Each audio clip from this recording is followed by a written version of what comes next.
第11條咧，而家咧我哋有4個 compound 嘅，咁各自咧都會有 nitrogen 喺裏面，咁但係邊一個有最高嘅 oxidation number 咧？有一啲特定嘅 elements 嘅 oxidation number 咧，我哋係要識嘅，例如話 AnF3，由於 F 咧係一個非常之 electronegative 嘅 elements，咁所以咧佢個 oxidation number 咧就係-1。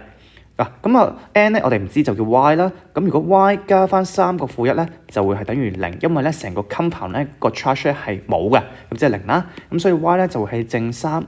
至於 boy 咯，下面咧我哋會記得咧 H 咧係正1，咁所以啦，如果係咁嘅話咧，我哋今日有2個 Y， 跟住有4個正1，而最尾成個 compound 咧個 charge 咧係0嘅噃，咁所以咧我哋知道咧每一個 Y 咧就代表緊係-2嘅。好啦，之後啦C 咯，呢個NaNH2 啦，咁我哋知道 sodium 咧係 group 1嘅，咁佢一定係正1啦，而 H 咧我哋啱啱講咗係正1啦，而個 N 咧就唔知叫 Y 啦，咁所以有計數啦。如果係咁嘅話咧，一個正1加一個 Y， 然後加2個正1，成個 compound 嘅 charge 咧係冇嘅，冇 charge 嘅，咁樣所以咧係0啦，所以咧 Y 咧就會係-3。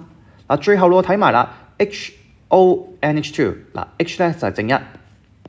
咁而 O 咧就係-2，咁所以咧而家問題就係個 Y， 即係個 N 係乜嘢喎？好啦，又嚟喎，我哋今日咧有3個 H， 一個 O， 同埋一個嘅 N， 而夾埋成個 compound 咧係冇 charge 嘅，咁所以等於0啦。所以咧我哋細心一計咧 ，Y 咧就會等於係正1，-1先啱。所以咧佢咧係如果相對之下咧最高嘅 oxidation number 咧就會係 A。N 喺 A 裏面先係有最高嘅 oxidation number 就係正3。